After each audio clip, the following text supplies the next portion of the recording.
Good morning, guys. I'm out here in the shop and I wanted to do a little lesson on how to punch lettering like this. And you can see this is a monk's cloth that I've drawn all kinds of stuff on, but I wanted to do this one for you guys today.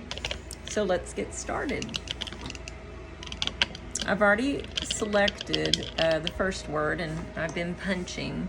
And the one thing I want you to understand too is you're wanting to try to stay within the lines.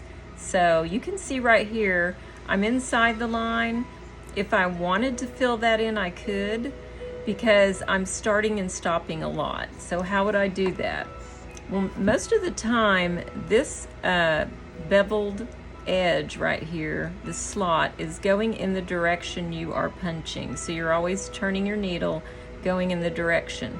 But one thing I like to do to keep it a little thinner is to go straight in sideways, and it has a tendency to like stretch it, elongate the yarn just a little bit and fill it in that way. And then all I do, turn it over and snip it like so, and I want to make sure I get all the little pieces of yarn so that it doesn't pull out, and there you go.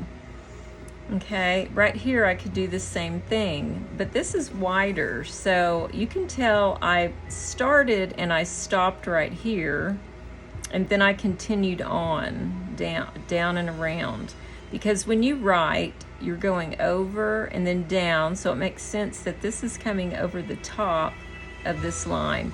So you can do it however you want, but I find that it helps to kind of keep it going in the way that you would write it. And then I work back up and around, same thing here, stopping here because I'm actually going to fill that in with different color. But again, right here, I'm going to put my needle in, and this time I am going to go in the direction, and I try to keep everything as close as I can, just because you don't want any of the monk's cloth showing through. And again, if I wanted to, I could turn this around and just go back up sideways.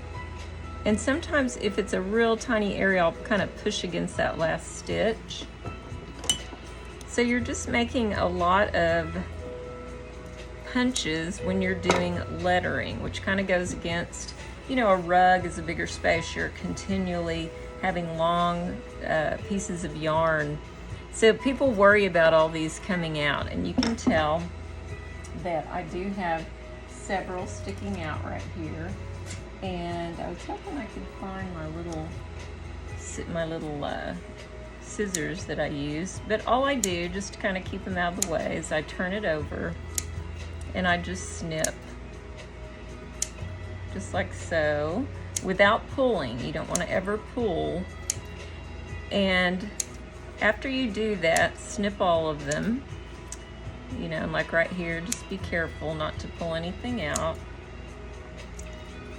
And I'm just going to leave that one for now. Turn it over and then begin again. So I'm just going to go this way, then this way, and stop. So once that's all filled in, I'll stop, and then I'll continue this way and down and around. Okay. And so that's really all I do when I'm punching letters, is just to make sure that I go in the direction. I'm keeping my punches close. I don't want anything showing through. Now, if you were to do it where you use the loopy side, when you receive your kit like this, you know, you're actually going to have to turn it over and punch from this side if you want these to be loopy. And if you want to do it that way, just get you a Sharpie, like so. Before you start punching, hold it up to a light and then just trace the letters, and then you can easily punch from this side. Let's just try it right here to get the loop on this side. Okay, so if you want a flat background and a loopy letter, that's how you would do that. So punch needle is really forgiving. There's just no way you're going to mess it up, and if you do feel like it doesn't look right, just stop what you're doing, pull it out after you've made a bunch of punches. Use the tip of your needle to kind of work the the weave and the weft back together, and then you can start punching again. And once it's all filled in with yarn, it's not gonna come out. You just don't wanna let your cat get on there and, you know, have fun with it. But that's really how we do all of our lettering here at Cozy Home Design Gifts. And if you have any questions, just reach out to us. But all of our kits, we do the same way. And again, it doesn't matter if some areas are thin and some areas are not, because you're just gonna keep turning that needle, if you have to, sideways to fill in any little areas, and then just work your way around it. All right, I hope that helps. Have a great day.